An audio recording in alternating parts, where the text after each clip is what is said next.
Salut les amis, c'est Issa, j'espère que vous allez bien. Alors je vous retrouve pour vous faire une vidéo aujourd'hui, en ce vendredi, je ne sais pas de quelle date, le 11, le 12, le 13, je ne sais plus, septembre 2024, et ben on va faire un message général. Je vais demander un message déjà pour le collectif. Et ensuite, je choisirai un thème selon ce que le message collectif va nous dire. Je choisirai un thème pour un tirage à 3 choix.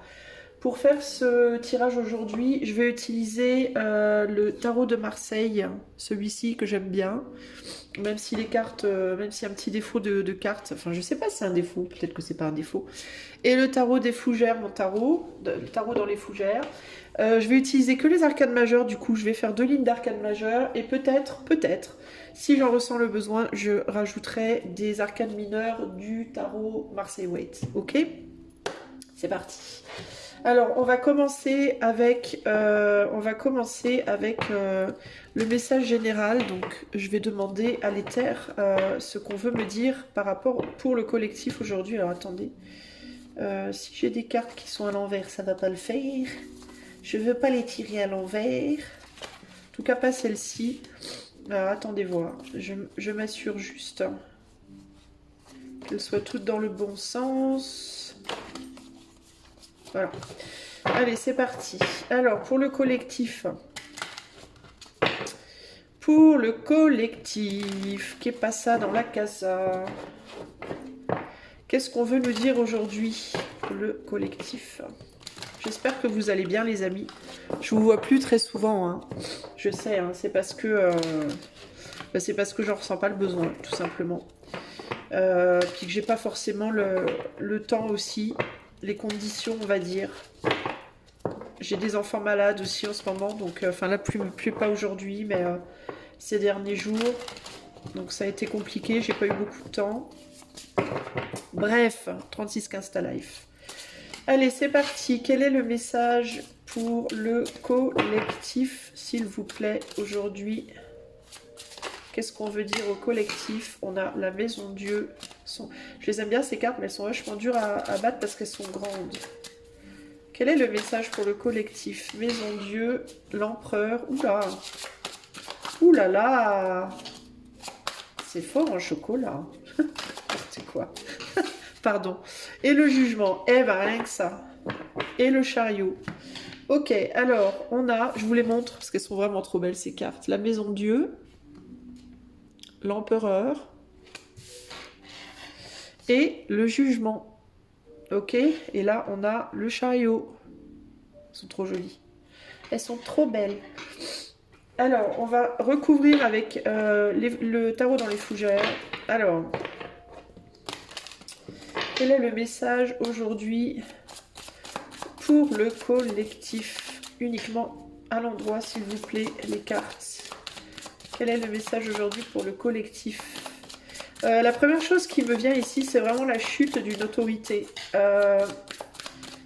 La chute de l'autorité, d'une forme d'autorité, d'une forme. Eh ben regardez, on a à nouveau la tour, c'est fou ça, on a 2 tours. La tour, après on a l'impératrice, on a l'empereur et l'impératrice.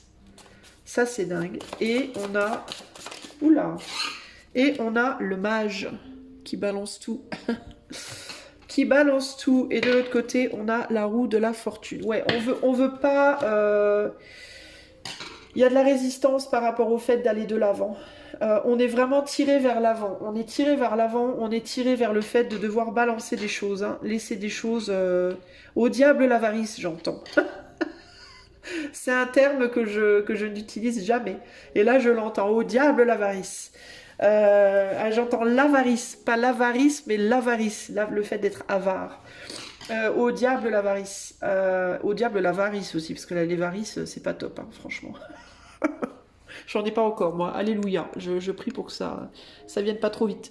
Bref, au diable l'avarice, j'entends. Donc il y a cette idée de vouloir tout foutre en l'air, tout laisser derrière, tout casser. Mais en fait, c'est pas qu'on le veut nécessairement, mais c'est qu'il y a quelque chose, enfin, il y a cette autorité supérieure, entre guillemets, qui nous le demande. Qui nous demande de laisser derrière les choses du passé. Et notamment cette idée de supériorité. Moi, ça me fait vraiment parler du système. Ça me fait parler, non, ça me fait pas parler, ça me fait penser au système, entre guillemets.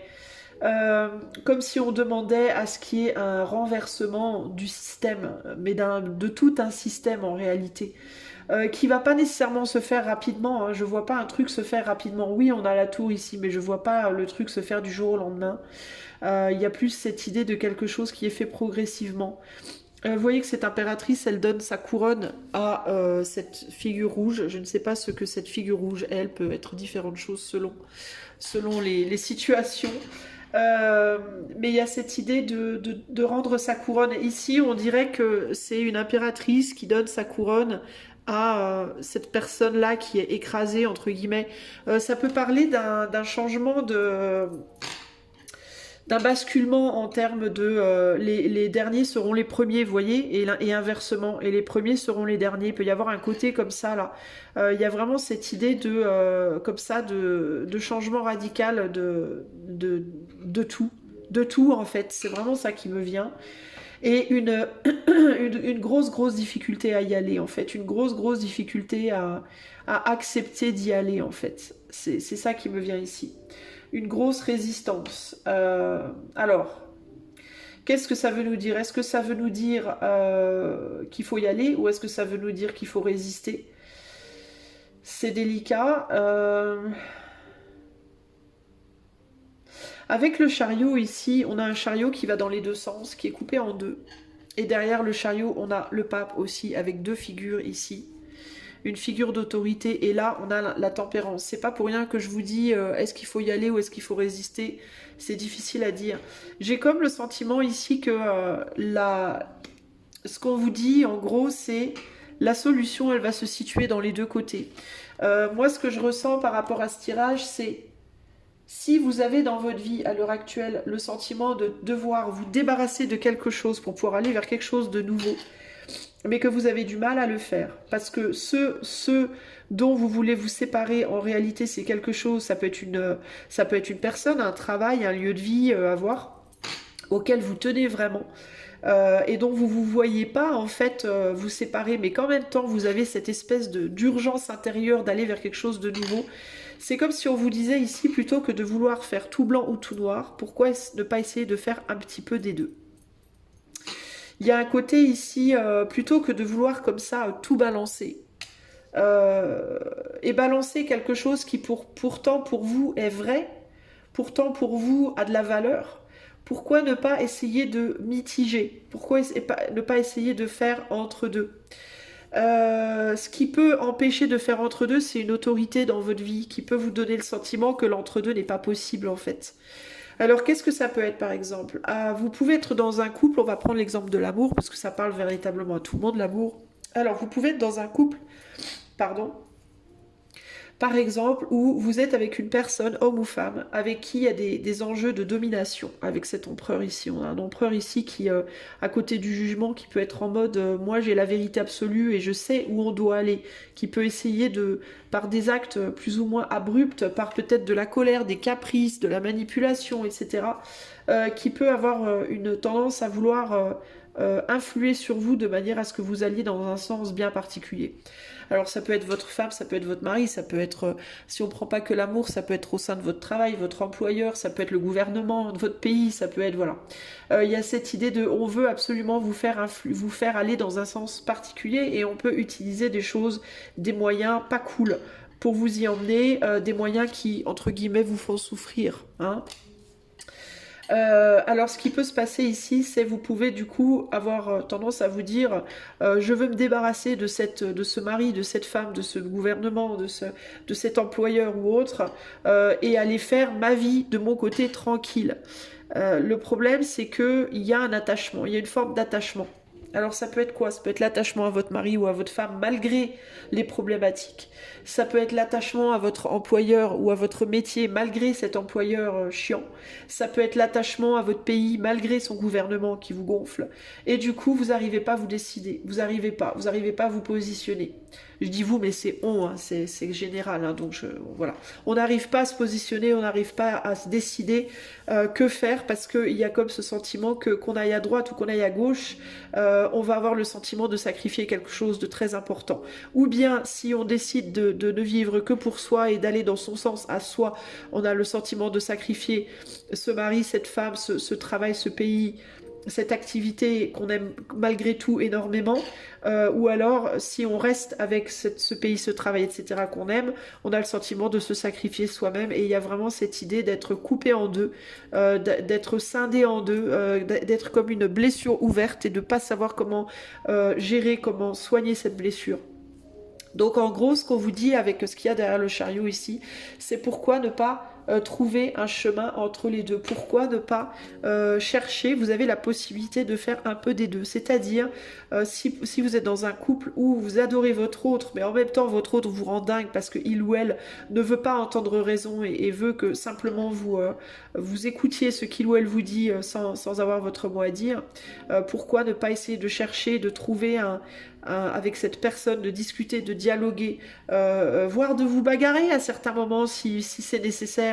Quand je dis vous bagarrer, je parle pas de violence physique, hein, ni d'abus, hein, mais je veux dire d'argumenter, même si parfois les arguments sont un peu, la voix s'élève un peu, mais pour essayer de trouver un compromis, une situation où chacun a un petit bout de ce qu'il veut. Pourquoi pas essayer de faire ça avec votre employeur? Pourquoi pas essayer de faire ça avec, voilà, vivre partiellement, temporairement dans votre pays et puis temporairement ailleurs si vous le pouvez financièrement, etc. Après, selon évidemment la position personnelle de chacun, les choses seront possibles ou non, selon aussi à quel point la situation est, on va dire, envenimée. Si vous êtes dans un couple où vous adorez votre autre, mais votre autre véritablement et fondamentalement vous maltraite, il y a en effet peut-être bien nécessité de quitter cette personne et d'aller faire quelque chose de radicalement nouveau ailleurs. De la même manière, si votre travail vous amène à la dépression, si votre pays vous amène à la répression ou à l'oppression, dans ce cas, oui, peut-être que c'est mieux de partir pour vous. Mais si possibilité il y a, pourquoi ne pas essayer de faire moitié-moitié? Par exemple, vous pouvez décider, si vous êtes dans un couple où vous vous aimez profondément, mais en même temps vous n'arrivez pas à vivre ensemble, ben pourquoi ne pas vous aimer profondément et vivre séparément, par exemple? Vous voyez, trouver des solutions comme ça alternatives et nouvelles pour essayer d'avancer, mais sans sacrifier ce qui n'est pas fondamentalement nécessaire de sacrifier. Dans certains cas, en effet, ce ne sera pas possible et il faudra accepter de rendre sa couronne, hein, de rendre son tablier, entre guillemets, et de partir, faire quelque chose de nouveau. Alors ça pourra demander, dans ces cas-là, les cas les plus extrêmes ou les plus intenses, si vous étiez par exemple dans une fonction, dans un travail haut placé, mais dans ce travail vous déprimez complètement, ça va peut-être bien demander en effet que vous laissiez derrière votre rôle qui était haut placé. Si vous étiez dans un couple où l'autre vous amenait une forte reconnaissance de vous-même, vous permettait de vous valoriser, mais que paradoxalement cette personne vous frappait par exemple, ça va vous demander de laisser derrière cette valorisation et de la trouver en vous-même. Si vous étiez dans une relation où l'autre vous maltraite, mais paradoxalement l'autre vous soutient financièrement, ça va demander que vous alliez trouver votre indépendance financière. Vous voyez ce que je veux dire ? Ça va demander peut-être des sacrifices dans certains cas, mais il va vraiment vous falloir peser le pour et le contre. Qu'est-ce qui est faisable, qu'est-ce qui n'est pas faisable et qu'est-ce qui est pour le mieux et de l'autre et de vous-même. Ok ? C'est très important. En commençant véritablement par vous-même. Pourquoi ? Parce que si vous nourrissez pas votre propre coupe, vous ne pourrez aider personne d'autre. Et parfois, il faut savoir être un petit peu égoïste pour pouvoir par la suite, dans un premier temps, pour pouvoir par la suite être généreux. Vous voyez ce que je veux dire ? Voilà ce que je peux vous dire. Je vais essayer de rajouter quelques arcanes mineurs. Donc du coup, d'où la difficulté d'avancer en ce moment. il y a peut-être pas mal de choses qui se sont détruites dans le passé là, ou qui sont en train de se déconstruire, de se détruire. Et là, c'est difficile parce que je pense qu'on est dans une situation où on est en train de réaliser, chacun de nous à notre niveau individuel et dans différents domaines, de différentes manières, parfois même dans certains cas, c'est pas du tout professionnellement, sentimentalement, mais ça peut être spirituellement, vous voyez aussi, par exemple, mais il y a cette idée de réaliser que peut-être il va falloir laisser derrière des choses qu'on tenait comme précieuses pour pouvoir avancer.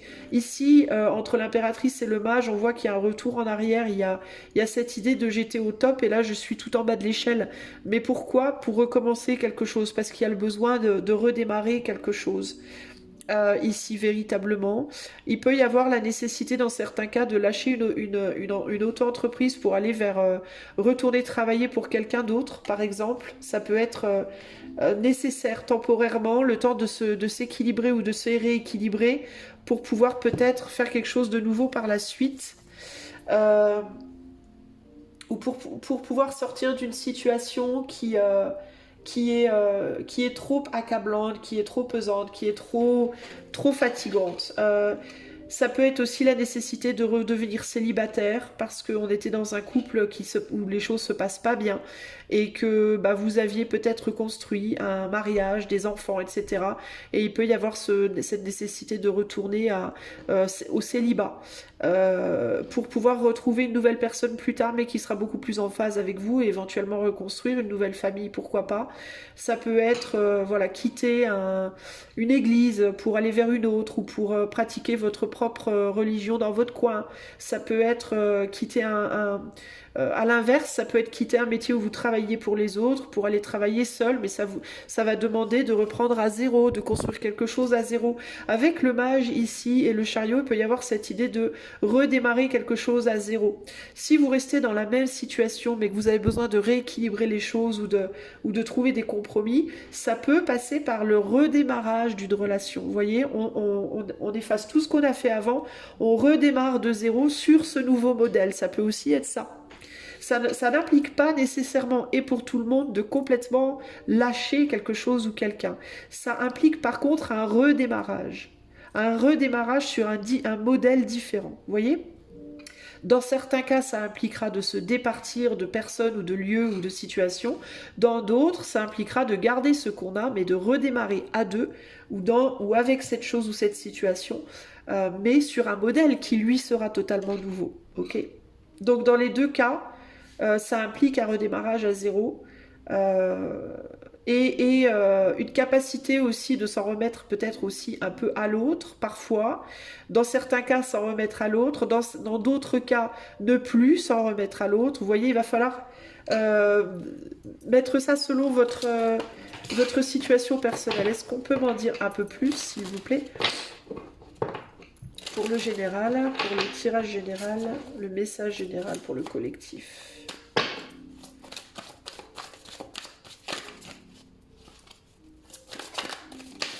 Alors, qu'est-ce qu'on a? On a l'as d'épée. On a... Ouais, le 7 de Pentacle, c'est ça. Ouais, on se rend compte que... alors peut-être, dans certains cas, il y a l'idée de ce que j'avais pris pour être comme étant une vérité avant. Bah, je me rends compte qu'en réalité, ça n'est pas nécessairement... Ça n'était pas la vérité pour moi. Ou alors, c'est une vérité limitante, limitée. Donc, il va y avoir besoin d'aller chercher quelque chose de plus satisfaisant, quelque chose de plus convaincant. Oh la vache! Bah dis donc! Un mirage qui vient de passer au-dessus de... Enfin, un avion de chasse, là, qui vient de déchirer mon ciel. Il y a cette idée de paroles, de mots qui ont pu être dits. Ça peut être dans le cadre d'une relation, ça peut être dans le cadre d'un métier, d'un travail ou autre, qui n'ont pas rapporté le succès escompté ou qui ont pu causer des problèmes. Donc il y a la nécessité de revoir sa manière aussi peut-être de communiquer. Mais c'est vraiment ça peut vraiment être dans tous les domaines ici. Puis il y a surtout cette idée de sortir d'une stagnation pour aller faire quelque chose, pour aller agir en fait véritablement, parce que peu importe la situation, il y a cette idée de c'est pas suffisant en fait, c'est pas il y a la réalisation que tout ce qu'on a récolté jusqu'ici, bah, c'est pas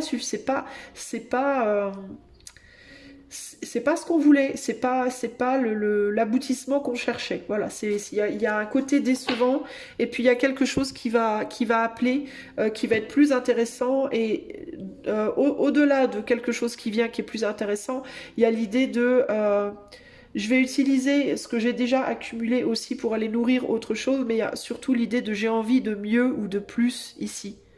Il peut y avoir quelque chose qui appelle. Hein. Ça peut être une nouvelle personne, un nouveau travail, où il y aura plus d'abondance. On a un 10 de pentacle derrière. On passe du 7 au 10. Donc il y a 7, 7, 8, 9, 10. Hein. Alors ce que ça me dit ici aussi, du coup, c'est si vous quittez une personne, admettons, si vous quittez une personne, parce que ça vous convient plus, parce que le couple ne vous convient plus, vous pourrez aller construire quelque chose de beaucoup mieux dans le futur. Il y aura des opportunités pour un mieux, pardon, j'ai des avions qui passent au-dessus de moi. Des opportunités pour un mieux dans le futur, mais ça passera par une aide de quelqu'un, ça passera par une nouvelle rencontre, ça ne sera pas vous seul.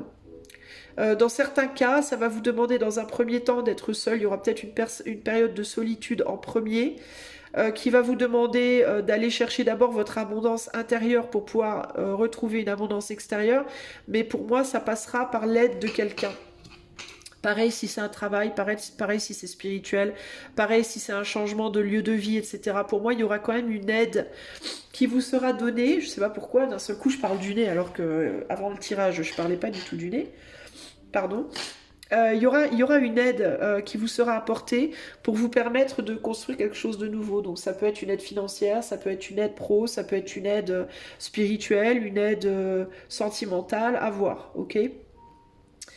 Dans certains cas, il vous faudra vous débrouiller seul au départ, mais il y aura une aide qui viendra par la suite pour moi, concrètement ici. Hein. Parce que vous voyez, ce chariot, il est tiré par 2 chevaux. Hein. Il est pas, enfin, par 2 sphinx ici. Pas par juste un.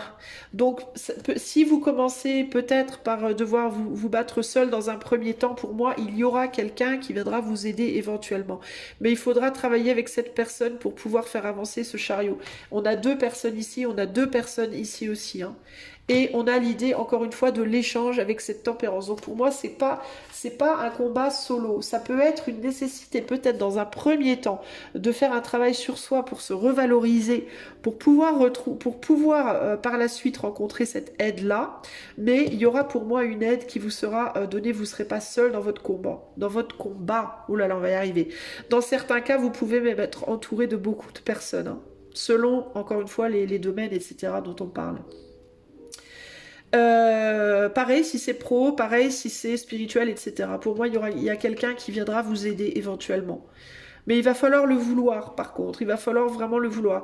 Dans les cas où vous décidez de ne pas quitter complètement ce avec quoi vous avez un problème, peu importe le domaine, encore une fois, ce roi de denier peut représenter cet autre que vous ne voulez pas quitter, le travail que vous ne voulez pas quitter, la situation que vous ne voulez pas quitter, et cette nécessité de travailler ensemble pour pouvoir retrouver une forme d'abondance par la suite. Ok ? Mais l'aide extérieure qui vous sera apportée dans ces cas-là, ce sera les opportunités qui se présenteront sur votre chemin pour vous permettre de retrouver une abondance. D'ailleurs, vous voyez, il y a vraiment cette idée de vous ne serez pas seul pour avancer. Hein. Et là, on a la famille derrière. Hein. Donc, il y a vraiment une idée ici de travail avec les autres. C'est pas un travail solo pour moi ici. Hein. J'ai vu quelques vidéos ces derniers jours où j'ai entendu dire... 1 ou 2 fois, alors je sais plus qui, comment. C'était pas des tirages, c'était plus basé sur l'astrologie pour moi, si je me souviens bien, où les gens disaient que fallait faire les trucs tout seul, qu'il allait falloir se débrouiller tout seul. Je suis pas forcément d'accord avec ça. Il faudra se revaloriser. Et cette revalorisation devra être un travail solitaire. Par contre, pour manifester des choses dans la matière, une fois que cette revalorisation sera faite, il y aura de l'aide extérieure. Vous ne serez pas tout seul dans la matière pour faire ce que vous voulez faire. C'est-à-dire que vous retrouverez quelqu'un en amour, vous retrouverez un travail, vous retrouverez des choses, voilà, vous retrouverez des possibilités. C'est votre valorisation de vous, pour moi, qui va devoir être retrouvée en solo. Personne ne pourra vous aider par rapport à ça. Pourquoi ? Parce qu'on est tous dans le même bateau. On a tous une forme de revalorisation de soi à trouver. Dans certains cas, ça peut être sur le plan amoureux. Dans d'autres cas, c'est sur le plan pro. Dans d'autres cas, c'est sur le plan financier, etc., etc., etc. C'est quoi retrouver une valorisation de soi? C'est se sentir se sentir de valeur en tant qu'être humain. Peu importe votre situation, peu importe si vous êtes célibataire, marié, si vous êtes riche, si vous êtes pauvre, si vous avez un travail, si vous en avez pas, si vous avez des projets ou pas, peu importe le lieu de vie. Pour moi, ce travail de revalorisation qu'il va vous falloir faire seul, c'est ce travail de comprendre que vous êtes de valeur dans ce monde tel que vous êtes.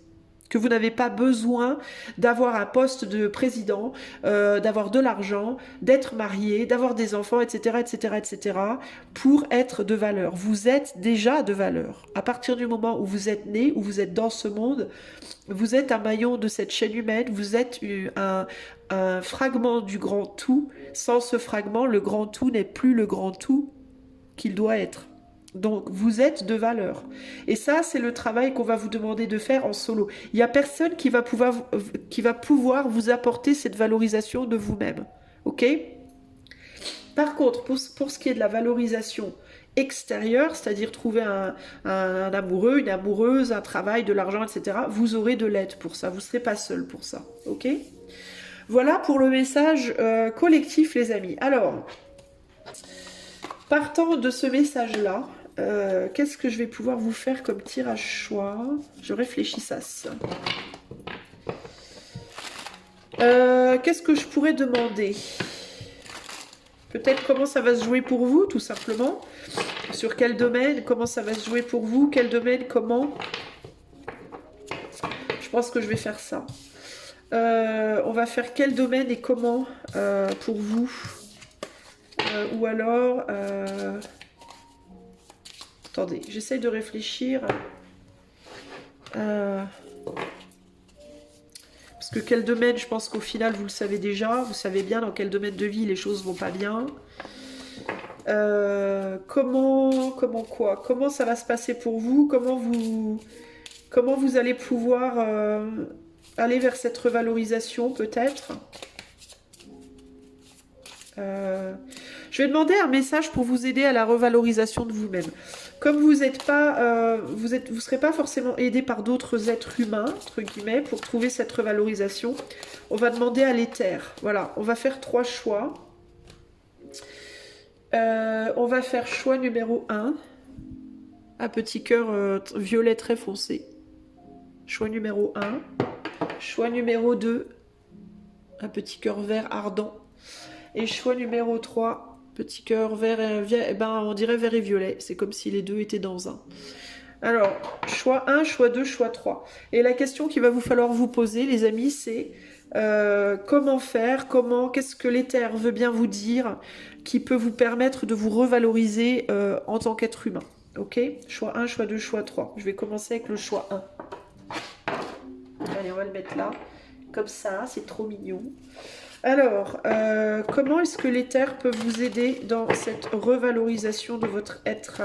Qu'est-ce que l'éther peut vous dire pour vous aider à vous sentir revalorisé? Choix numéro 1, valorisé dans ce monde. Qu'est-ce que l'éther veut vous dire pour vous aider à vous sentir valorisé dans ce monde? On a le battleur. Alors, c'est intéressant parce que ce tarot-là, il est vraiment bizarrement foutu, hein. Regardez le battleur, il ressemble à l'ermite. J'adore. J'adore ce tarot parce qu'il est... Alors peut-être qu'il est fait selon un modèle très ancien, parce que j'en ai parlé à mon ex-partenaire de ce tarot-là. Et je lui ai dit, mais c'est bizarre, les cartes elles sont inversées et tout. Et lui il me dit, c'est pas forcément une mauvaise chose, parce que dans les temps très anciens, au tout début du tarot, on n'est pas sûr que le tarot tel qu'il est aujourd'hui était fait sur le modèle qu'on croit. Peut-être que il est possible que ce fut différent avant. Alors, je ne sais pas. Mais moi, dans tous les cas, je l'aime bien. Alors, comment vous revalorisez les amis du choix 1? Qu'est-ce que l'éther peut vous dire? Et l'ermite.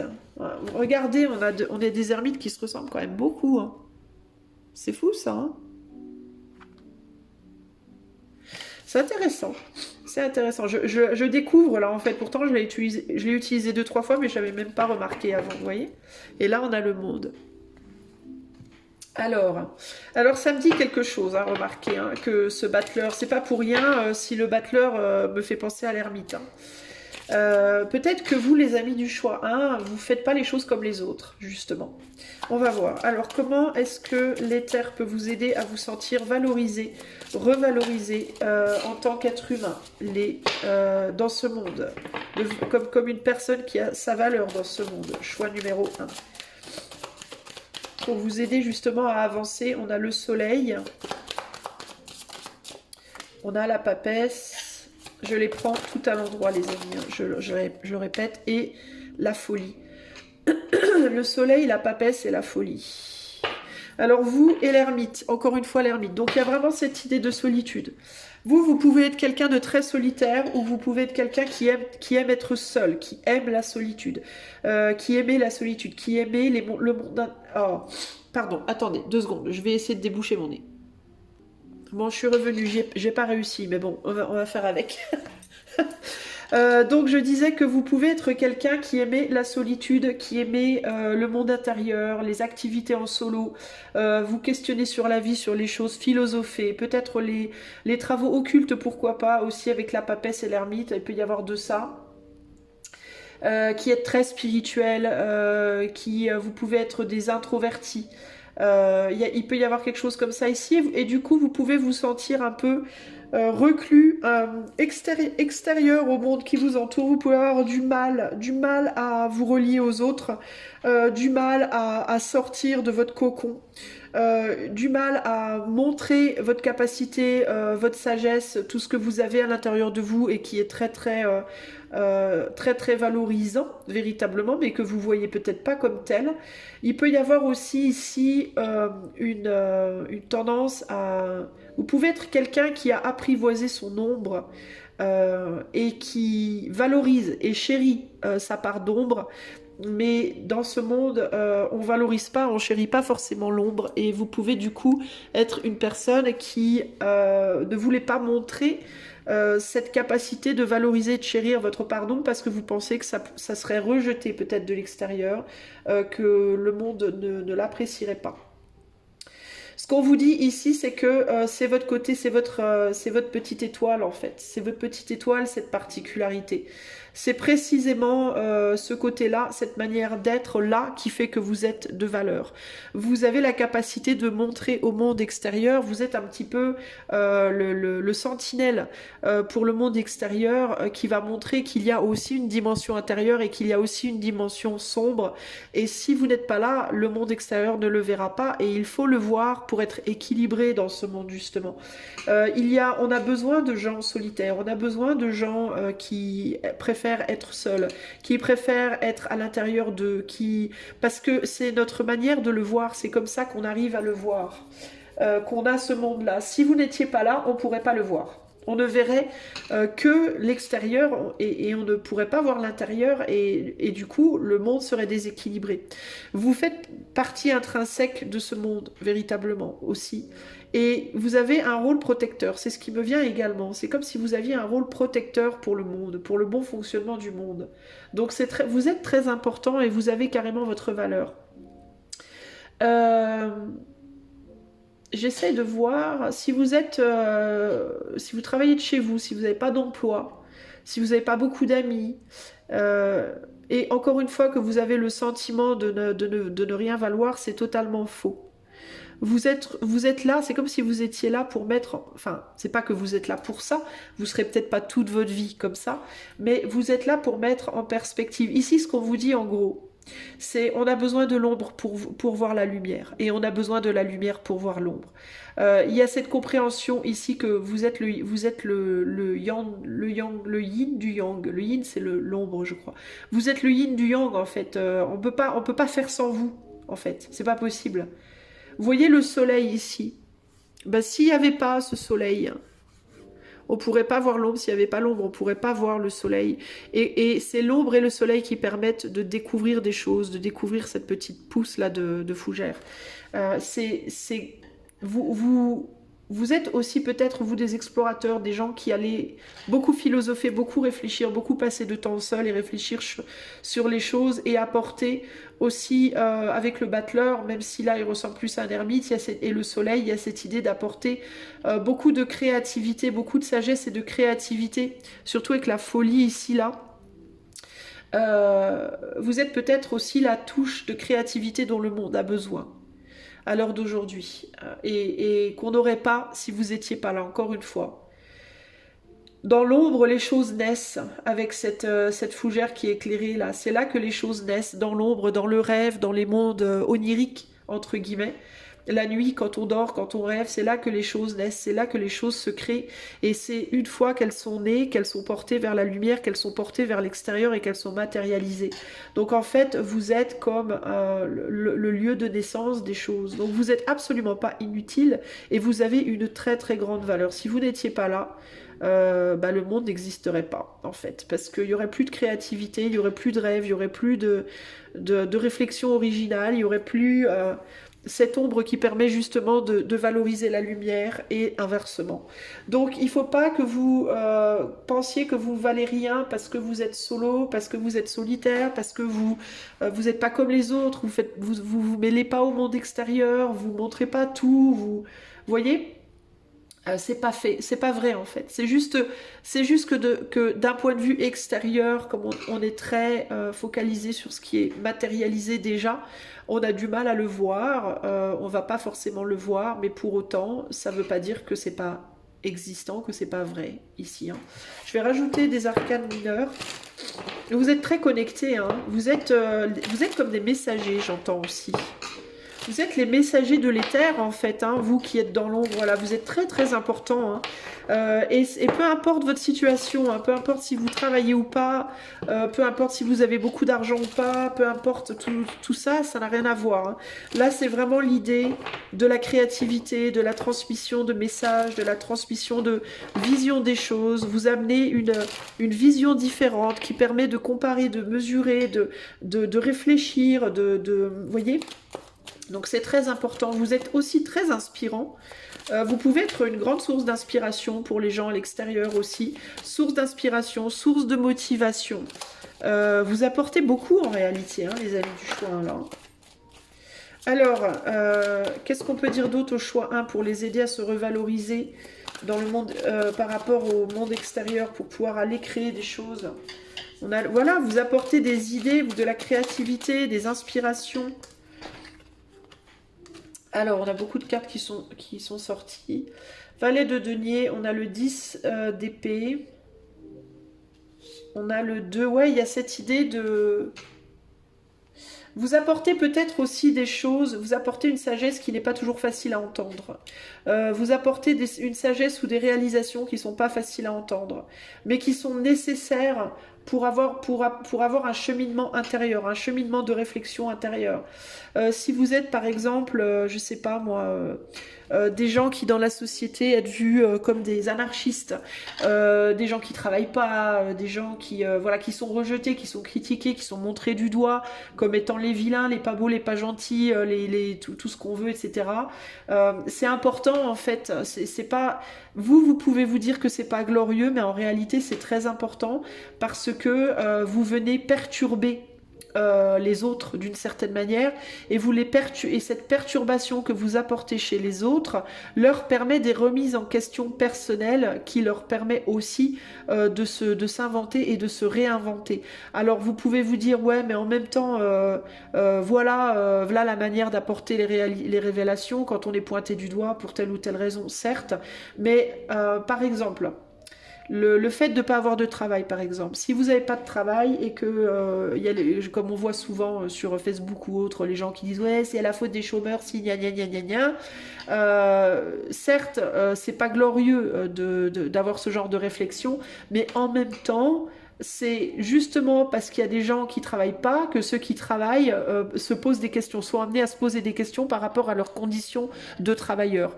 Si vous n'étiez pas là, vous pourriez pas mettre en lumière leurs conditions de travailleurs. De la même manière que leurs conditions de travailleurs ne pourraient pas mettre en lumière votre condition de chômeur. Vous voyez ce que je veux dire? S'il n'y avait pas cette mise en lumière, ce renvoi d'ombre et de lumière, il n'y aurait plus la vie en fait, il n'y aurait plus de remise en question. Du coup, rien ne serait créé. Tout, c'est comme si les choses mourraient en fait. Vous voyez ce que je veux dire? On a besoin de tout le monde en réalité. Ce qui est dommage, c'est que les gens s'en rendent pas compte. Et c'est pour ça que vous êtes critiqué en tant que chômeur, par exemple, ou que vous êtes critiqué donc, en tant que travailleur, si vous êtes critiqué par les gens qui ne travaillent pas, etc. Peu importe comment vous mettez la situation, c'est précisément parce qu'on a les deux qu'on arrive à créer, qu'on arrive à communiquer, qu'on arrive à échanger, qu'on arrive à mettre en lumière des choses, en perspective des choses, des points de vue, des idées, etc., etc. C'est comme ça que le monde avance en réalité. Si on essaye d'éradiquer tous les travailleurs ou tous les chômeurs, on va éradiquer la vie en fait. Vous voyez ce que je veux dire? Donc il faut vraiment que vous compreniez ça en vérité. Et que aussi, vous avez la possibilité à tout moment de changer de camp. Vous pouvez changer de camp en fait. Et vous amènerez l'avantage en fait que vous avez aussi en tant que personne rejetée, peu importe votre condition, peu importe la raison pour laquelle vous êtes plus ou moins rejeté par le reste de la société peut-être, ou alors la raison pour laquelle vous êtes plutôt introverti de nature, même si vous n'êtes pas rejeté. L'avantage que vous avez, c'est que si vous décidez à un moment donné de changer de camp, et de passer à l'extraversion ou d'aller travailler ou peu importe hein, la situation. C'est juste des exemples que je vous donne, mais c'est pas nécessairement ça pour vous. Et ben l'avantage que vous aurez, c'est que vous aurez une plus grande richesse d'une certaine manière parce que vous aurez vu les deux camps. Les personnes qui sont, on va dire, plus dans l'extériorité, plus dans le monde, plus toujours en contact avec quelqu'un, qui ont beaucoup de gens autour d'elles, qui sont très extravertis, qui ont du travail, qui ont de l'argent, qui ont, elles n'ont pas forcément connu votre condition à vous et du coup, elles n'ont qu'une perspective. Vous en avez deux. Vous voyez ce que je veux dire? Donc ça vous amène en fait une plus grande richesse finalement. Et par rapport au blocage que la vie peut vous apporter, vous avez une plus grande force aussi pour avancer que les gens qui n'ont vu que la lumière et qui n'ont jamais été voir leur ombre au final, qui vont être beaucoup plus fragiles d'une certaine manière. Vous voyez?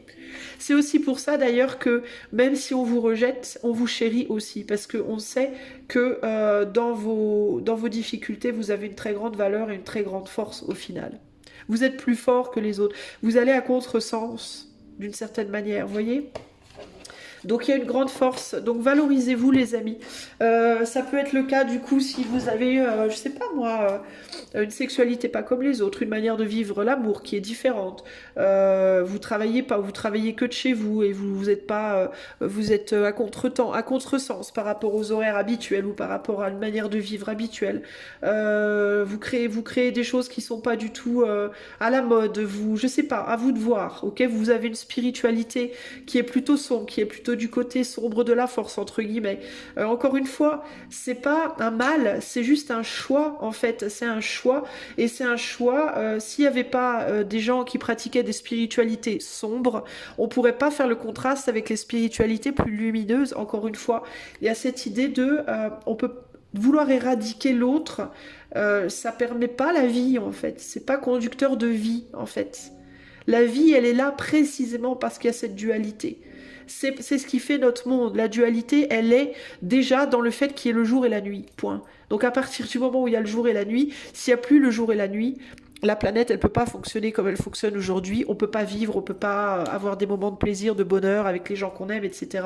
Donc vouloir éradiquer l'ombre, c'est pas possible en fait. Vous voyez on vous encourage en fait, alors ça veut pas dire qu'il faut que vous soyez extrême dans votre manière d'être non plus et autodestructeur ou détruire les autres, c'est pas ce qu'on vous demande, mais on vous demande juste d'être vous en fait, hein, et de pas vous stresser, de pas vous prendre la tête et de pas vous auto-juger, critiquer, blâmer, etc. parce que vous n'êtes pas comme les autres ou parce que vous n'allez pas dans le sens du courant, ok? Il ne s'agit pas de surjouer ou de surfaire. Il s'agit simplement d'être et d'être vous et de vous dire que vous avez votre place, vous avez absolument votre place et votre valeur dans cette vie. Ok ? Voilà, choix numéro 1. J'espère que cela vous aidera sur votre cheminement. Sachez que je propose aussi des consultations privées si cela vous intéresse. Il y a le lien de... Enfin, il y a mon email plutôt dans les commentaires de la vidéo. Alors, on va passer ensuite au choix 2.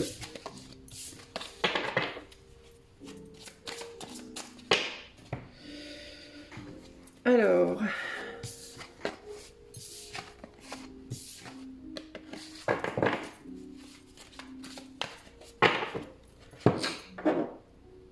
Hop là. Alors, le choix 2. Je bois un coup. Alors, toi qui as fait le choix numéro 2, qu'est-ce que l'éther a à te dire pour t'aider à te sentir valorisé intérieurement dans ce monde? Qu'est-ce que l'éther a à te dire pour que tu te sentes valorisé dans ce monde? Pour que tu aies le sentiment d'avoir vraiment de la valeur. Oups, oups, oups, oups, oups, oups. On a le pape. Est-ce que vous êtes maladroit? Choix 2. Maladroit, brouillon, fouillis, foutoir. C'est les mots qui me viennent. On a beaucoup de cartes là. On a trop de cartes même. Est-ce que vous êtes trop? Est-ce que vous êtes un peu trop? Est-ce que vous êtes un peu too much entre guillemets? Et on a le pendu qui est là. Alors du coup, si vous allez voir, c'est bon. Alors attendez. Ouais, il peut y avoir un côté un peu too much chez vous. Comme on dit. Qu'est-ce que l'éther a à vous dire pour que vous compreniez, choix 2, que vous avez de la valeur dans ce monde? Que vous vous sentiez valorisé, que vous puissiez vous revaloriser. Alors, on a le jugement, la roue de la fortune. Vous avez des conflits intérieurs, j'ai l'impression. Alors, attendez. Parce que j'attends que ça me vienne, le message. Et là, on a la lune.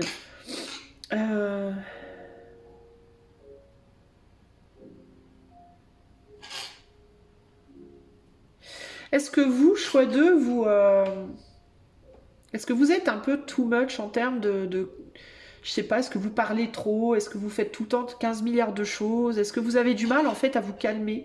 Est-ce que vous voulez être...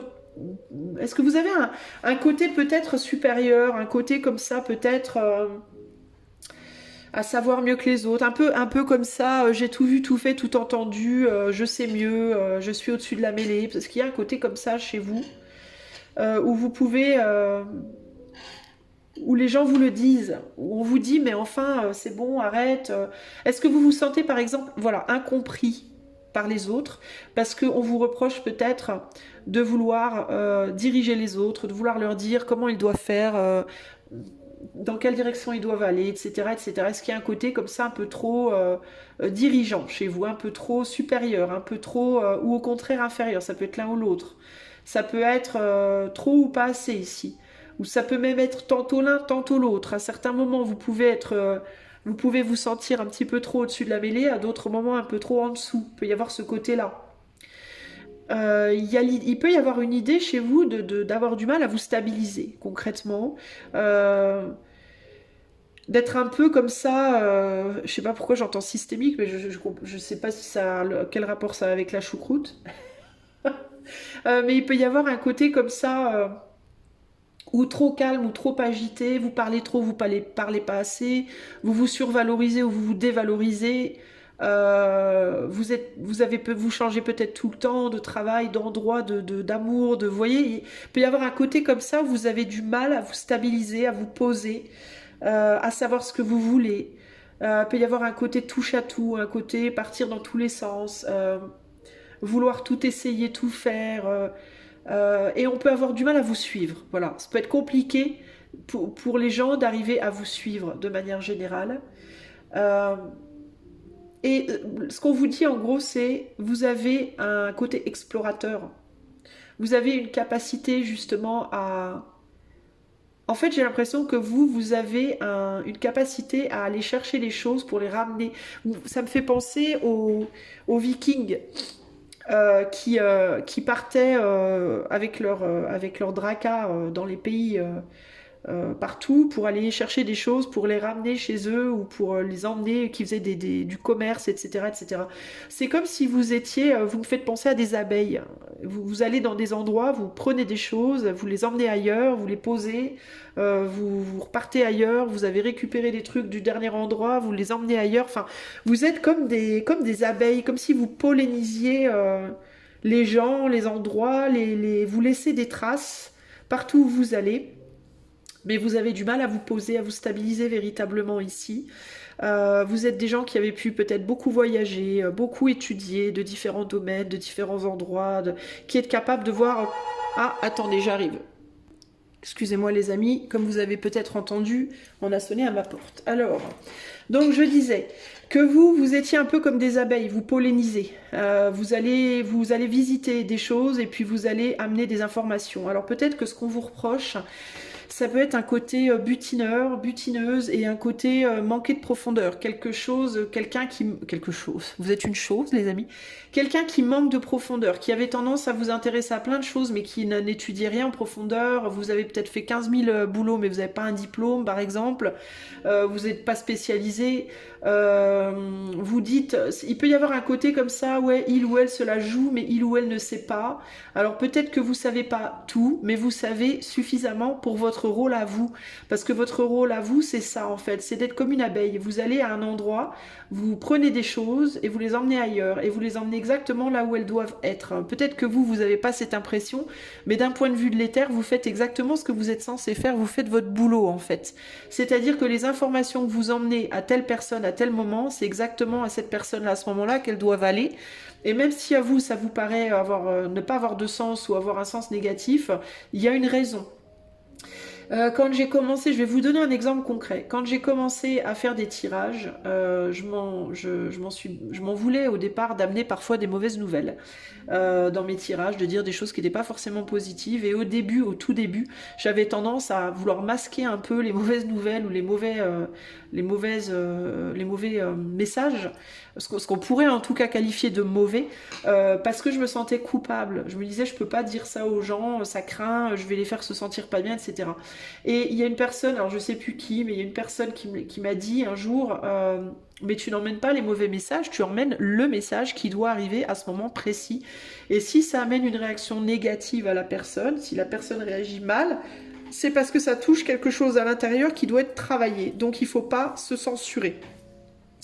Et depuis, j'ai tendance à pas me censurer. Parfois même, je me censure trop pas, entre guillemets. C'est-à-dire que j'ai tendance du coup maintenant à suivre mon instinct, à me laisser guider par l'énergie que je ressens.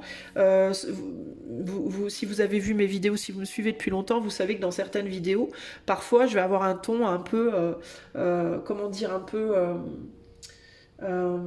dur. Il y a des gens qui m'ont dit parfois, mais t'es vachement froide, c'est méchant, c'est cruel. Mais je suis pas froide, méchante, cruelle en réalité. C'est que je délivre le message avec l'énergie qui me vient avec. Donc si j'ai une énergie stressée, je vais être stressée. Si j'ai une énergie douce, je vais être douce. Voilà. Et parfois, c'est un peu coup de pied aux fesses mes tirages parce que l'énergie qui me vient, ce que je ressens à l'intérieur de moi, c'est dur à expliquer en plus avec des mots, mais la vibe entre guillemets qui vient en moi avec le message, c'est une vibe qui est comme ça. Donc je la donne et même si elle dérange, peut-être qu'elle dérange pour les bonnes raisons. Voilà, à prendre ou à laisser. Et les gens en font ce qu'ils veulent. Mais en gros, ici, ce qu'on vous dit, c'est un peu ça. C'est, si les gens vous trouvent, ont le sentiment que vous la pétez, c'est pas grave, en fait. C'est pas grave si les gens ont le sentiment que vous la pétez. Peut-être que les gens ont le sentiment que vous la pétez parce que vous parlez de quelque chose et que vous n'avez pas toutes les infos, que vous en avez qu'une partie, et que les gens, peut-être, qui vous critiquent ont plus d'infos que vous. Par exemple, je sais pas, vous allez parler poterie, et puis vous connaissez pas grand chose à la poterie, mais ce que vous allez dire, on va avoir le sentiment que vous le dites avec beaucoup de conviction, et vous parlez peut-être à quelqu'un qui est un pro de la poterie, qui va vous dire mais toi tu sais pas de quoi tu parles, tu te la pètes alors que là tu sais pas, gna gna gna. Alors qu'en réalité ton rôle c'est juste d'amener cette information à ce moment-là, à cette personne-là, de cette manière-là, point. Et tu le fais très bien. Donc il n'y a aucun souci à te dire oui mais peut-être que j'aurais dû faire plus, peut-être que j'aurais dû faire moins, je suis trop, je suis pas assez, etc., etc. Non, tu es exactement qui tu es, comme tu es au moment où tu l'es, et c'est très bien comme ça. D'un point de vue de l'éther, tu es parfait. D'un point de vue de l'éther, tu es le pape, tu as cette autorité-là. Même si les autres ne te la donnent pas, même si d'un point de vue humain, on ne te la donne pas, même si d'un point de vue humain, on a le sentiment que tu sais rien, que tu tournes comme une girouette, que tu sais pas où t'en es. Toi, tu le sais. Intérieurement, tu le sais. Tu as la lune, ici, les amoureux et le jugement. Intérieurement, tu te laisses guider par les fluctuations. Peut-être que tu es quelqu'un qui est très influencé par la lune, qui a une lune, par exemple, en eau, une lune en cancer, lune en scorpion, lune en poisson, et que tu te laisses beaucoup, tu infuses beaucoup les énergies lunaires, et que tu peux, d'un point de vue des autres, être quelqu'un qui est comme ça, en mode lunatique, concrètement, hein, ou bipolaire, comme on dit dans le jargon. Mais c'est pas grave, en fait, tu es exactement comme tu dois être au moment où tu dois l'être, et il faut pas te laisser, on te dit de pas te laisser manipuler par les gens, mais de te laisser manipuler par l'éther, puisque d'un point de vue de l'éther, tu ne dois pas de compte aux gens, tu dois des comptes à l'éther. Ce qui est au-dessus de toi, c'est pas les autres, c'est l'éther. C'est-à-dire que ton chef, à toi, dans la vie, c'est pas ton voisin, c'est pas ton mec, ta nana, ta mère, ton père, ou les gens que tu rencontres dans la rue, ton boss. D'un point de vue de l'éther, c'est l'éther. Donc tu ne réponds qu'à l'éther, et tu ne dois de compte qu'à l'éther. Tu ne dois pas de compte aux gens, en fait. Ok? Et ça, c'est une manière différente d'être, de vivre et de voir les choses. Mais d'un point de vue des gens, ils peuvent avoir du mal, eux, les gens qui te critiquent, ils peuvent avoir du mal à avoir le retrait nécessaire pour comprendre ça. Toi, tu es quelqu'un qui n'appartient, qui ne rend de compte qu'à l'éther, véritablement. Il peut y avoir d'ailleurs chez toi, choix 2, un côté très libre, très, comment on dit, euh, euh, zut, j'ai perdu mon mot. Rebelle, un côté libre, un côté rebelle, où les gens qui sont autour de toi auraient tendance à te dire mais tu fais n'importe quoi, t'es complètement à l'ouest, tu fais rien comme les autres. Mais c'est pas grave en fait, puisque tu ne dois pas de compte aux gens, tu dois des comptes à l'éther, toi. C'est de là que te viennent tes ordres en fait, ok? Donc arrête de te dévaloriser. S'il y a des gens qui te disent mais t'es trop comme ci, pas assez comme ça, tu te la pètes trop, ou alors tu te sous-estimes, tu te surestimes, t'es pas assez, tu devrais retourner étudier ton sujet, taratata, comme dirait Scarlett O'Hara. D'ailleurs, Scarlett O'Hara, c'était exactement ça, une personne très très libre qui n'avait de compte à rendre à personne, qui était très têtue, qui était qui était comme ça, un petit peu lunatique. Voilà, Scarlett O'Hara, c'est dans Autant n'emporte le vent, les amis, pour les gens qui savent pas. Et ben taratata, c'est la phrase qui te colle, toi, hein, ok? Ce qu'on voit pas en fait, c'est que on a l'impression de prime abord comme ça que tu es une roue qui tourne n'importe comment dans tous les sens, que tu te la joues, peut-être que tu te la pètes parfois, mais on voit pas aussi que intérieurement, au niveau émotionnel, c'est compliqué pour toi, et que je pense pas que tu sois quelqu'un qui, de ton point de vue, te la joue. Je pense que tu es quelqu'un qui tantôt t'es en haut, tantôt t'es en bas, et c'est compliqué pour toi de garder une forme de stabilité. Tu peux avoir une difficulté à garder une stabilité émotionnelle. Pour autant, tu es très important dans ce monde, on a besoin de toi, et encore une fois, hein, tu es vraiment réglé sur les énergies qui t'entourent et sur l'éther, et vraiment, il n'y a que à l'éther que tu as vraiment des comptes à rendre, pas aux autres. Ok, donc ne laisse pas les autres te chercher à te faire croire que tu ne vaux rien, que tu n'as pas de valeur, ou que tu devrais faire les choses autrement. Les choses, tu les fais très bien comme elles sont à l'heure actuelle. Voilà. Ok. Je vais rajouter 3 cartes, voir s'il y a d'autres infos pour toi. Alors, est-ce qu'il y a un autre message pour toi, choix 2, pour t'aider à te sentir valorisé dans ce monde?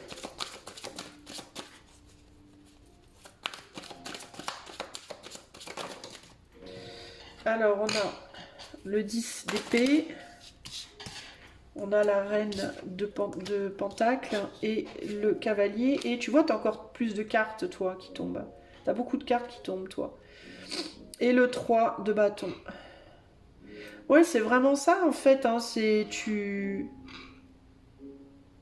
portes des stigmas, toi, j'entends, c'est bizarre, hein. Alors tu peux avoir des, tu peux être quelqu'un qui, d'un point de vue individuel, qui a une marque de naissance. Tu peux avoir des marques de naissance aussi. C'est genre une tache de naissance ou des choses comme ça sur toi. Je sais pas pourquoi, mais c'est ce qui me vient. Mais tu portes des stigmas, toi. Tu portes des douleurs du passé. On dirait que tu as beaucoup appris déjà. T'as peut-être eu déjà plusieurs vies, t'as fait beaucoup de choses déjà. C'est peut-être pour ça d'ailleurs que tu butines beaucoup, c'est parce que tu retournes beaucoup en arrière sur des vies passées. Par exemple, je sais pas moi, si t'es quelqu'un qui voyage beaucoup, qui aime beaucoup voyager, c'est peut-être parce que d'une certaine manière, le monde est ta maison. Et le monde est ta maison parce que t'as tellement peut-être eu déjà de vie et t'as tellement habité dans différents endroits que tu peux avoir l'impression que partout est chez toi en fait, tu vois. Tu peux avoir fait déjà beaucoup de métiers dans tes vies passées, tu peux avoir eu beaucoup de relations amoureuses, tu peux, tu vois, avoir eu beaucoup d'enfants, beaucoup. Et du coup, il peut y avoir vraiment cette idée de, t'as plus vraiment besoin finalement d'aller en profondeur dans les choses parce que t'as déjà beaucoup étudié dans le passé. Euh, avec toutes ces épées là, il y a beaucoup donné déjà, j'ai déjà beaucoup souffert. Pourquoi je dis du coup, pourquoi je compare ça du coup avec plusieurs vies? Bah parce qu'on souffre dans la vie. Il y a personne qui a une vie sans souffrance, ça se connaît pas, hein. Une vie où on est que dans le bonheur 24 heures sur 24, 7 jours sur 7 toute l'année jusqu'à sa mort, ça n'existe pas les amis. Et du coup, j'ai l'impression que tu revisites en fait toi beaucoup de choses en fait. C'est comme si tu revisitais énormément de choses dans ta vie. Et tu portes avec toi toutes ces expériences. Donc du coup, quand on te dit, s'il y a des gens qui te disent que tu te la pètes pas en fait. Tu sais des sagesses que tu as. Tu as des connaissances et des sagesses de vie anciennes que tu portes vers ces autres vies, dans ces nouvelles vies-là. Tu as beaucoup de bagages en fait. Il y a vraiment cette idée de j'ai beaucoup de bagages. Et c'est comme s'il y a des gens qui voulaient te le faire un peu payer, que tu avais des bagages, parce qu'ils s'en rendent pas compte évidemment, ils le savent pas. Euh, tu vois, mais tu traînes tous ces bagages avec toi et ça te rend très intense pour les autres. Du point de vue des autres, tu es très intense. T'as peut-être du mal d'ailleurs à revenir à chaque fois, hein. Tu peux être quelqu'un qui a du mal à revenir. Parce qu'il peut y avoir de la fatigue aussi, d'une certaine manière. D'où aussi le côté up and down, tu vois. Le côté tantôt tu rayonnes, tout va bien, tu te sens super bien, et tantôt t'es plombé, quoi. Parce que je pense que tu te trimbales beaucoup de poids, et je parle pas de poids physique, je parle de poids énergétique, du passé, de vie passée, de vie antérieure, d'expérience antérieure. Que tu essayes d'équilibrer, que tu essayes de gérer. Et c'est pas forcément facile pour toi. Mais tu as beaucoup à donner aussi, tu as beaucoup à apporter au monde présent et beaucoup de sagesse à transmettre, hein, beaucoup de compréhension, hein. Euh, Intérieurement, tu peux être pas mal perturbé, tu peux être quelqu'un qui est en proie à des émotions intérieures très changeantes et très torturées aussi. Ça peut être compliqué pour toi de gérer tes émotions, de gérer tes états d'âme, tes états d'esprit. Mais en même temps, c'est quelque chose que tu fais très bien. C'est quelque chose avec lequel tu arrives très bien à jongler. Même si d'un point de vue des autres, on peut penser que tu es complètement à l'ouest. Toi, tu sais où tu es en fait. Les autres peuvent avoir l'impression que tu es paumé, mais toi, tu sais où tu es en fait. Parce que tu es guidé, encore une fois, par quelque chose bien supérieur. Euh, Tu n'es pas guidé par l'État ou par... t'es guidé par ton... Tu peux être typiquement le genre de personne qui peut prendre des gros risques dans la vie. Parce que t'as pas peur, parce que tu vas sentir que c'est là que tu es porté, c'est ce que tu es porté à faire, donc tu vas le faire. Il n'y aura pas forcément de peur chez toi. Alors que les gens autour de toi qui peuvent te regarder vivre, ils peuvent se dire, mais il ou elle est barré, quoi, de prendre ce genre de risque. Alors que pas du tout, de ton point de vue à toi, tu sais très bien ce que tu fais, tu vois. Donc, ne te fie pas à ce que les autres voient de toi, la perception que les autres ont de toi. Fie-toi à ce que toi, tu sais de toi. Tu peux être vu comme quelqu'un d'instable globalement, alors que ce n'est pas du tout vrai. Tu peux paraître instable d'un point de vue très matériel, dans la matière, mais d'un point de vue intérieur, tu es beaucoup plus stable qu'on pourrait le penser en fait. Tu gères tes émotions très bien, même si tu as tendance à passer d'un extrême à l'autre. Tu te connais très bien en fait, voilà, ce que je cherche à exprimer, c'est que toi, en réalité, tu te connais très bien. Même si les autres ont souvent le sentiment que tu sais pas où t'en es, c'est faux en réalité. Voilà. Ok. Donc ne pense pas que tu ne vaux rien, ne te dis pas qu'il faut que tu changes pour plaire à Pierre, Paul ou Jacques. Non, tu es exactement comme tu dois être et tu as beaucoup de valeur, tu as beaucoup de bagages en fait toi dans ta vie. Ok. Voilà, choix numéro 2. J'espère que cela t'aidera à travailler. Ça ne veut pas dire qu'il ne faut pas faire un travail hein, pour te revaloriser si tu te sens dévalorisé, pour avoir cette réflexion sur toi-même. Mais en tout cas, voilà ce que l'éther veut te dire aujourd'hui pour t'y aider. Ok ? On va passer au choix numéro 3.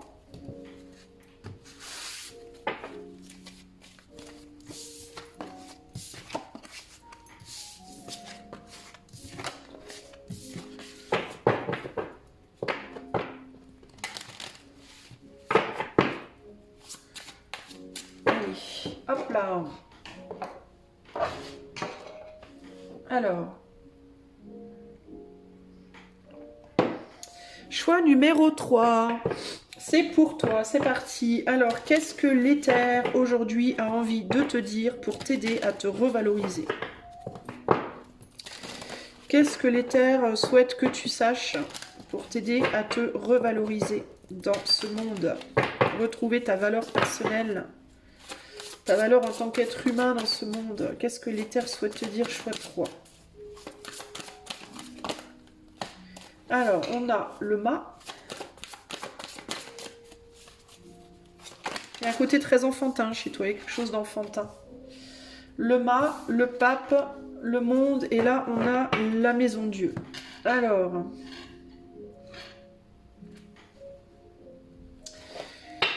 qu'est-ce que l'éther souhaite te dire, choix 3, pour t'aider à te revaloriser par rapport aux autres dans ce monde? Quelle est ta place? Quel est ton rôle? Qui es-tu vraiment? Et pourquoi est-ce que tu as de la valeur dans ce monde? Choix numéro 3. On a la justice. On a la mort. Et on a le pendu. Toi, j'ai l'impression que tu as un rôle comme un rôle de garde-fou. Alors, on a un fou, là. Enfin, on a le mât, mais on a le mât... Oui, c'est le fou. Tu as un rôle de garde-fou, j'ai l'impression. De garde... comme si t'empêchais quelque chose. Comme si tu étais là pour maintenir une forme d'équilibre. C'est bizarre. Hein. Alors, attends. Ça ne vient pas aussi facilement pour toi.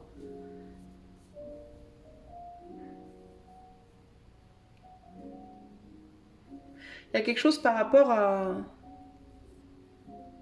C'est comme... Alors, tu es là pour faciliter quelque chose. Pour empêcher, pour faciliter.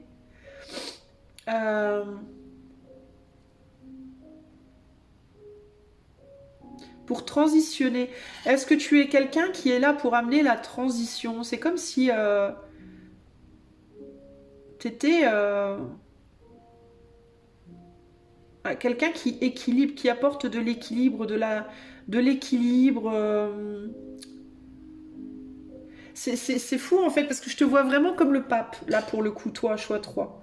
Je te vois vraiment comme le pape, je te vois vraiment comme la personne qui empêche qu'on tombe dans des extrêmes.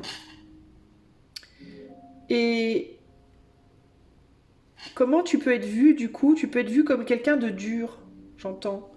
Tu peux être vu comme quelqu'un d'intransigeant, de dur,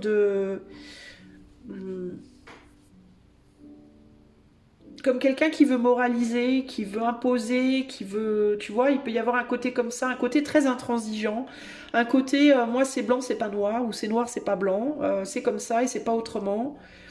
Comme si tu avais une forme de sévérité, une forme de froideur, de sévérité. Alors qu'en réalité, tu as une grande... il y a quelque chose de très équilibré en toi, de très juste. Dans ta dureté, Tu as une grande justice. Donc il y a l'idée de... tu peux être quelqu'un qui est vu comme une personne sévère ou qui peut faire mal, euh, qui a une facilité à trancher, qui a une facilité à couper, qui a une facilité à lâcher les choses. Mais il y a cette idée de c'est toujours juste. Il y a une grande justice et une grande justesse dans la manière dont tu fais les choses ou dans le pourquoi tu fais les choses. Euh, mais ce qui peut faire que tu pourrais te sentir dévalorisé, ça peut être cette impression de d'amener toujours dans la vie de l'autre euh, de la difficulté. Tu peux être quelqu'un qui te juge euh, comme étant l'annonceur ou la personne qui apporte des choses dures aux autres. Quelqu'un qui va toujours quitter dans les couples, qui va en amour par exemple, qui va souvent quitter l'autre. Quelqu'un qui, quand il ou elle rentre dans la vie de quelqu'un, va tout chambouler. Quelqu'un qui, tu vois, tu peux avoir une tendance à te dire, mais moi, j'arrive rien à construire, tout se casse tout le temps la figure. Peut-être t'essayes de construire un job, ça marche pas. T'essayes de construire une relation, ça foire. T'essayes de, tu vois ce que je veux dire? Mais c'est comme si ce que tu vois pas, c'est que dans ces échecs, il y a énormément de victoires. Alors ça peut te paraître étrange, mais c'est comme si tu n'étais peut-être pas là pour construire, c'est comme si tu étais là pour amener des révélations, pour amener des chamboulements, euh, pour mettre fin à des choses dans la matière quand elles doivent être interrompues et pour commencer des choses dans l'éther quand elles doivent être commencées et l'inversement, tu vois. C'est comme si tu étais là pour maintenir une forme d'équilibre, c'est bizarre, hein, ou rééquilibrer des choses quand elles le sont plus. Ramener la spiritualité chez une personne qui, par exemple, est trop terre à terre. Ramener un côté plus terre à terre chez quelqu'un qui est trop spirituel. Mais c'est comme si toi, en fait, t'étais un peu... Il y a un rôle un peu martyr, un peu sacrificiel dans ce côté-là, dans le choix 3 là. Tu peux avoir le sentiment d'être quelqu'un qui doit toujours un peu te sacrifier pour les autres. Tu vois qui a une forte responsabilité, mais qui doit toujours finalement, qui doit beaucoup porter, euh, parfois porter les autres et parfois porter des responsabilités d'avoir fait telle chose, d'avoir dit telle chose qui peut avoir causé de la peine, qui peut avoir causé des fins, des fins de choses. Et c'est comme si tu avais tendance à renverser le monde un peu. Et chez les autres, tu as un effet comme ça, de, de transformer le monde de l'autre, mais tu peux être un peu... Bon, l'exemple qui me vient en tête, c'est le voyageur. Alors je sais pas si c'est un bon exemple, mais c'est ce qui me vient en tête et je sais pas pourquoi, donc c'est guidé. Mais le voyageur, la série Le Voyageur, c'est une série qui était très très connue dans les années 80, 90, 80 plus. Euh, c'est quand j'étais une jeune adolescente, donc ça devait être fin 80, début 90. Il y avait une série qui s'appelait Le Voyageur.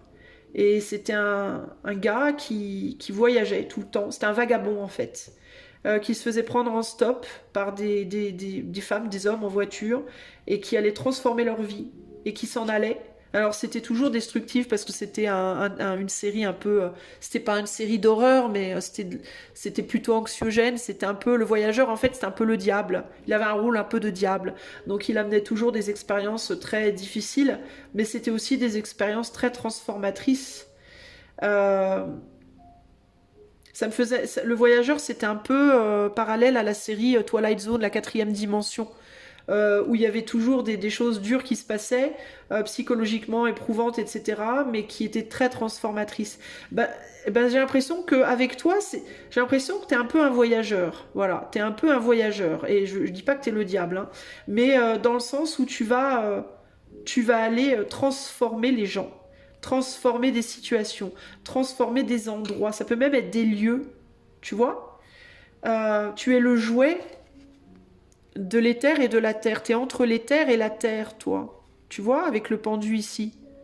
Il promet à son peuple un roi dans l'avenir. Tu vois, tu vas rendre à César ce qui appartient à César, entre guillemets.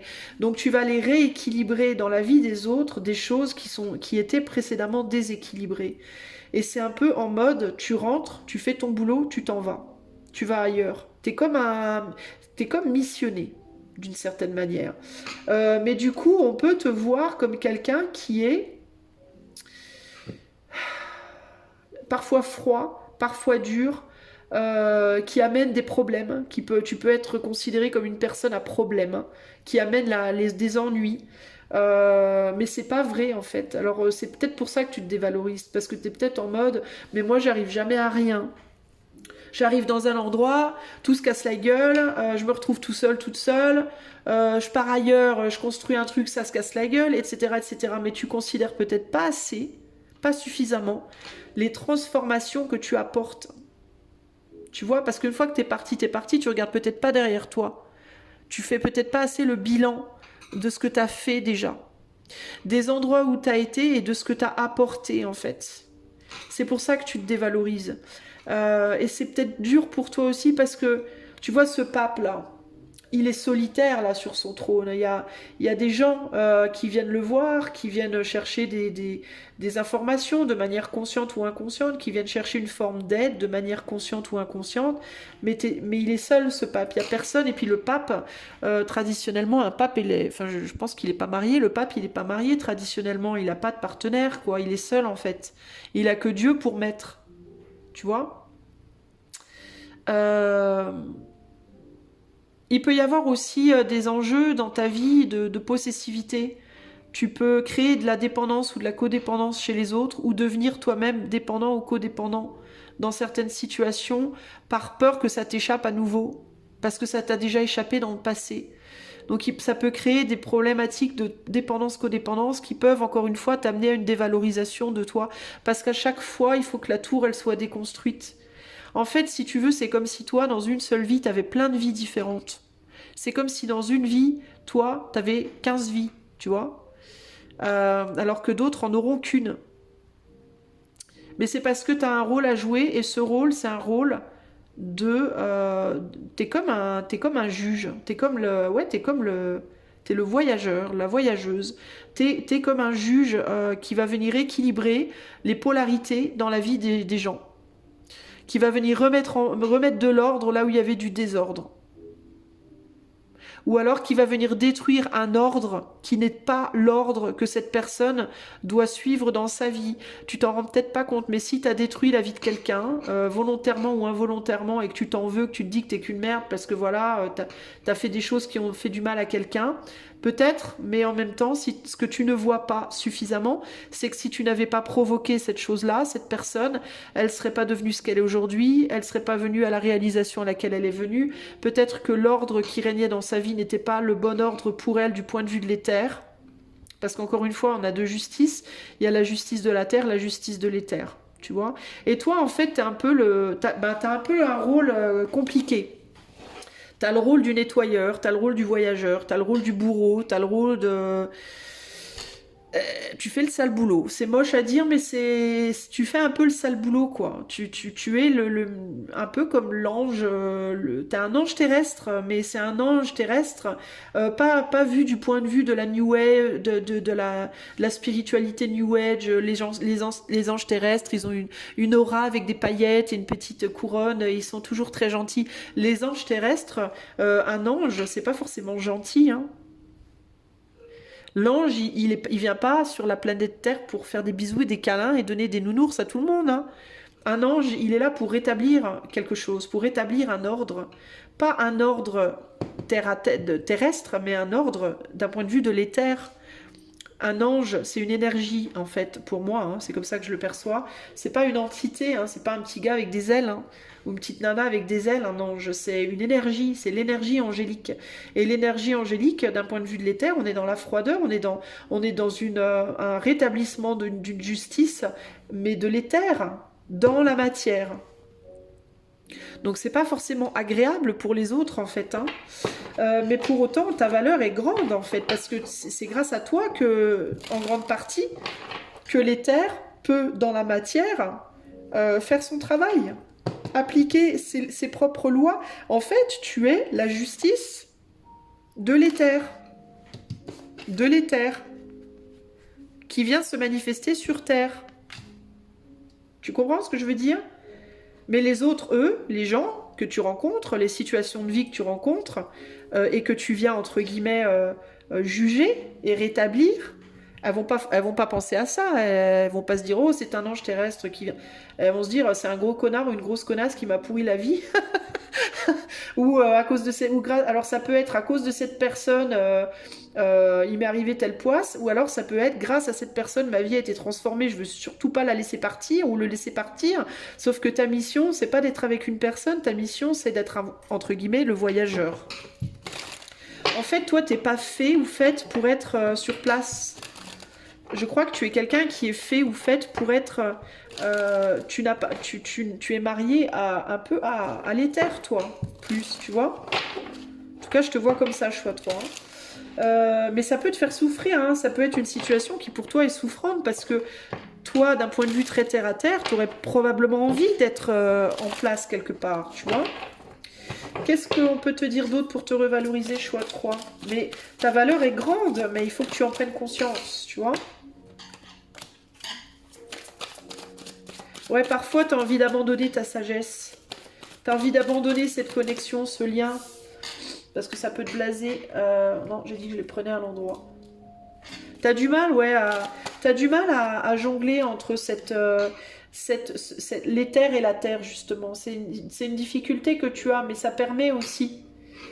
Ça permet d'équilibrer les choses dans la matière, et c'est très important. Ton rôle, il est très important, choix numéro 3, là. Parce que tu as une sagesse, une intelligence et une connaissance qui est purement éthérée et que les autres ne voient pas, ne comprennent pas forcément. Mais ton rôle, c'est d'équilibrer les choses, en fait. De ramener de la justice. De casser des barrières aussi. Qui ont été érigées. De casser les barrières de la justice des hommes, entre guillemets, ici aussi. D'une certaine manière. Sans qu'on le voie, sans qu'on s'en rende compte. Tu vois? Regarde, on me dit... là, que cette tour, c'est la justice des hommes. Et toi, tu es l'éclair, tu es la couronne, tu es les vagues, tu es le vent. Tu es tout ce qui vient autour ébranler cette justice des hommes, en fait. Et tu es en mode planqué. Tu vois, on a le battleur, donc tu es dans une action, mais tu es dans une action un peu incognito. On le voit pas forcément, on le reconnaît pas forcément. Et on a la roue derrière, donc tu fais vraiment changer les choses, toi. Tu es là pour venir foutre la merde. J'adore. T'es là pour foutre la merde, en fait, un peu. Mais avec beaucoup d'amour, hein. C'est pas méchant, hein. C'est pas foutre la merde pour foutre la merde, c'est foutre la merde pour rééquilibrer des choses qui, d'un point de vue spirituel, d'un point de vue de Dieu, doivent l'être. Même si d'un point de vue des hommes, ça n'a aucun lieu de l'être, d'un point de vue de l'éther, de Dieu, ça doit l'être. Parce que son plan à lui, il doit être, en fait, tu es un missionné, missionné de Dieu, de l'éther, un ou une, mais pas avec une toque et un col blanc, mais en mode incognito. C'est-à-dire, tu es un humain, comme tous les autres humains, t'es pas prêtre, t'es pas nonne, t'es pas, enfin pas nécessairement en tout cas, mais tu es missionné, tu es ce qu'on pourrait dire le vrai ou les vrais missionnés. Pas les missionnés selon les hommes, donc les papes, les machins, tout ça, mais missionnés selon l'éther. C'est-à-dire que d'un point de vue de l'éther, qu'il y ait une église ou pas, qu'il y ait le pape ou pas, il en a rien à foutre, l'éther, il est toujours là, il fait toujours son truc. Il en a rien à faire qu'on lui mette des croix à droite à gauche. Ce qui l'intéresse, lui, c'est que il a des gens dans le monde, comme toi, qui sont là pour venir provoquer des choses à droite, à gauche, pour faire sa loi. Concrètement, c'est ton rôle. Et donc, ta valeur, elle est là. Donc ne perds pas de vue ta valeur, même si dans la vie, dans le monde matériel, c'est difficile pour toi, certes. Mais c'est un peu ta mission, ok ? Voilà, choix numéro 3. Eh ben écoute, j'ai envie de te dire que dans ton grand malheur, t'es plutôt bien hein, quand même. Hein. Et tu peux avoir des capacités avec Know Future, là, Know, K-N-O-W, donc le fait de savoir connaître le futur. Je te dis que tu es missionné par l'éther, toi, regarde, c'est sur l'oreille et sur le troisième œil, enfin, il est un peu au mon troisième œil, mais bref, ou le chakra couronne. Tu peux avoir des capacités médiumniques, tu peux être comme moi, cartomancien, cartomancienne, et regarde ce qu'on a derrière le jugement. Donc tu reçois des infos, en fait, regarde ce qu'on a encore derrière le jugement, l'ermite. Tu reçois des trucs de l'éther, toi.